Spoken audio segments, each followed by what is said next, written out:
Shalom saudara terkasih dalam Tuhan Yesus Kristus, senang kembali berjumpa dengan saudara semua. Saya berdoa setiap yang melihat tayangan ini dipelihara oleh Tuhan kita Yesus Kristus, khususnya saudara seiman. Amin. Nah saudara, seperti pada judul ini, 20.000 orang yang melihat dua oknum ini berbahasa roh palsu, ya. Dalam 2 hari ini saudara, itu ditonton oleh 20.000 orang. Maksudnya apa, PSD?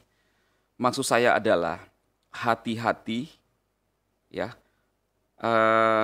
tingkah kita sebagai seorang, kalau kita adalah seorang hamba Tuhan atau mengaku intelek, ya, apa yang kita lakukan di media sosial.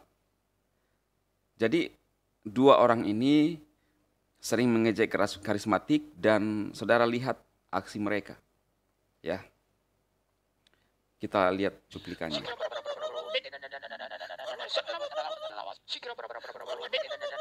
Nah, ini yang sering mereka lakukan dengan frontal menyesat-nyesatkan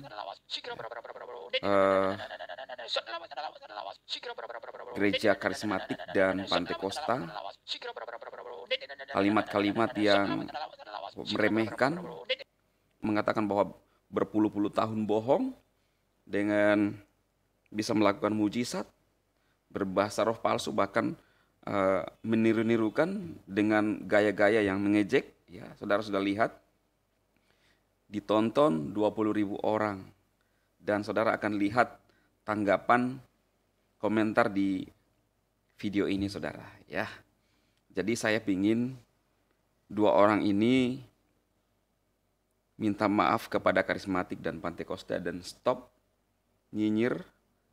Selesaikan nyinyirmu, karena kalau saudara tidak menyelesaikan nyinyirnya, maka saya pun sebagai karismatik akan terus menanggapi.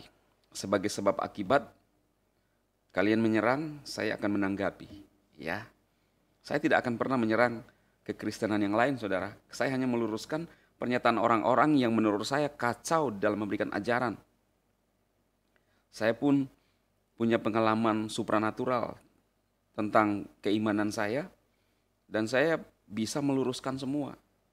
Jangan saudara berpikir bahwa saya ini anak kecil, seperti yang disampaikan si Mbah Muri dalam live saat itu, ya, Zoom, menganggap bahwa saya cocok jadi anaknya.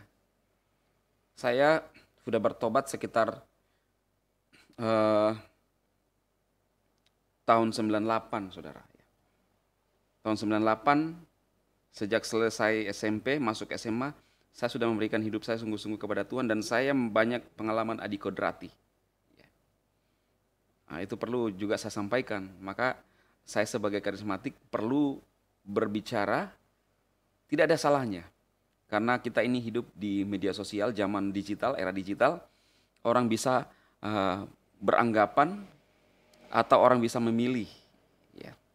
Ada banyak orang yang menghubungi saya ingin berkonsultasi tentang bagaimana itu dunia roh, maksudnya bagaimana ketika kita dipenuhi Roh Kudus. Dia punya pengalaman ingin sharing dengan saya, dan di lain waktu saya akan membuka live secara khusus untuk membahas itu, saudara, ya. Jadi Roh Kudus itu perlu dialami, tidak seperti yang disampaikan oleh ST bahwa Pantekosta buat mereka, untuk kaum reform itu, kita dibawa pada saat Pantekosta, yang pencurahan Pantekosta itu, kita dibawa ke sana. Pertanyaan saya, bagaimana Anda dibawa ke sana? Nah, kita hidup di zaman sekarang. Pantekosta itu ratusan tahun yang lalu. Bagaimana Anda dibawa ke sana? Firman Tuhan ditulis, ini menjadi dasar dan kita perlu lakukan. Kalau Roh Kudus mengatakan bahwa terima Roh Kudus, Anda perlu menerima Roh Kudus, itu setelah Pantekosta. Rasul Paulus melayani, dan jemaat-jemaat yang ada di Efesus dan murid-murid yang lain, itu disarankan oleh Rasul Paulus untuk menerima Roh Kudus. Supaya apa? Supaya memimpin kita. Supaya apa? Menuntun kita. Supaya apa? Kita bisa menyembah dalam roh dan kebenaran. Dan sebelum Yesus terangkat ke surga, dia menjanjikan Roh Kudus. Jadi Roh Kudus itu perlu dialami. Bukan untuk diteorikan lalu dikatakan bahwa Roh Kudus terikat firman apa yang dituliskan Alkitab. Ya itulah pekerjaan Roh Kudus. Itu firman Tuhan itu, Alkitab itu hanya sebagai logos saja. Tulisan biasa. Nanti setelah hidup dan menjadi rema ketika kita melakukan. Contohnya, kalau firman Tuhan mengatakan pergi jadikan semua bangsa muridku, baptislah. Tanda-tanda ini akan menyertai orang percaya.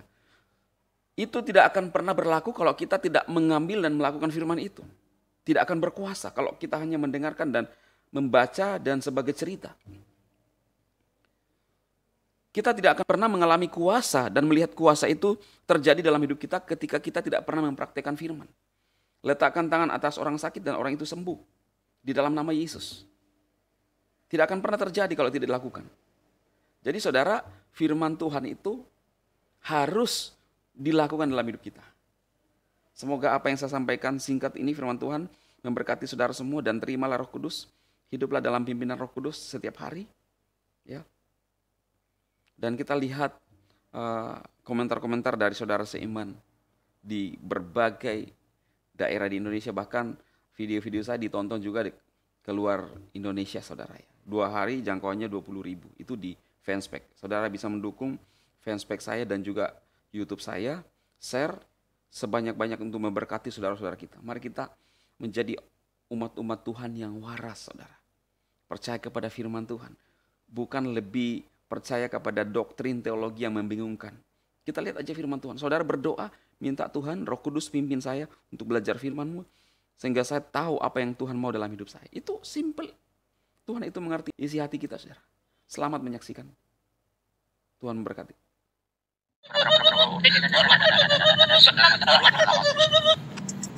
Nah, saudara lihat ya, dua pendeta ini yang ngecek karismatik dalam berbahasa roh. Kita akan melihat komentar-komentar dari rekan-rekan ya, sesama Kristen. Ini dijangkau yang nonton ini 20.000 tapi jangkauannya lebih besar ya teman-teman. Kita lihat ada 460 komentar, kita langsung lihat aja. Nah, ini dari Abner, mari waspada dengan penyesatan, tak ada pengampunan bagi penghujat Roh Kudus, tegas firman Tuhan ya, gitu. Putri Sion, kalau orang yang sudah lahir baru dan tahu kebenaran Alkitab pasti akan mengenal hamba Tuhan yang asli dan palsu ya. Ada Yusuf Romera, bahasa roh itu harus tahu artinya, bukan hanya ngomong yang tidak dimengerti. Jangan ngawur, bahasa gak jelas gak dimengerti kok dibilang bahasa roh apa. Nah, ini orang tidak mengerti kalau bahasa roh itu adalah roh kita berbicara kepada Elohim. Kan jelas beberapa hari ini saya mengulas dan membahas bahwa Elohim adalah roh, itu di dalam Yohanes 3, Yohanes 4 saudara ya. Yohanes 4, Elohim adalah roh dan kita harus menyembah dia dalam roh. Lalu ada Rebecca Maya Brandes, mengaku hamba-hamba Tuhan tetapi tidak percaya Roh Kudus. Rasul Paulus sendiri di Korintus dan Kisah Para Rasul sudah menjelaskan. Yes. Lalu ada Nana Ginting, ya Tuhan benar-benar akhir zaman mengaku sebagai hamba Tuhan tetapi tidak percaya Roh Kudus. Saya Protestan tapi kalau saya berdoa biasa-biasa saja, tak ada reaksi apapun karena sering saya mengikuti firman Tuhan lewat online.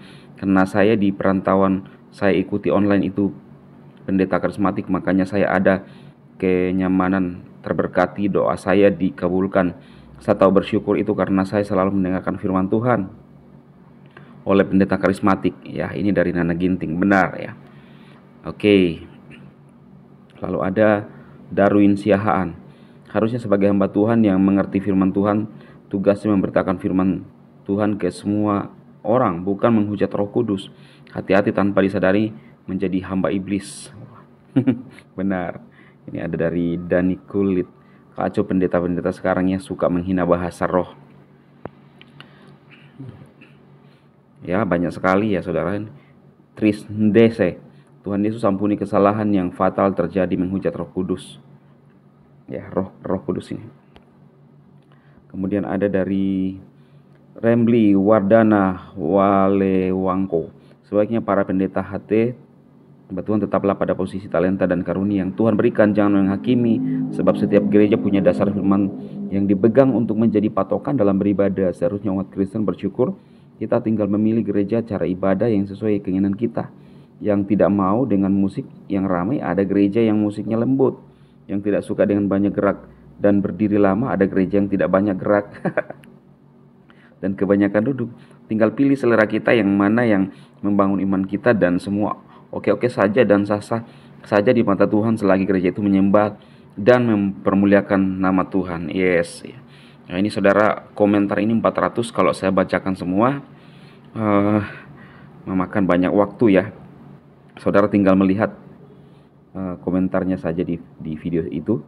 Ada dari Shanet Tuo, kasihan ya, ini dua orang kayak kerasukan iblis. Mereka punya status tapi roh setan sudah melekat di hati mereka. Waspada dengan penyesat-penyesat mengaku pendeta tapi di hati mereka penuh dengan roh setan.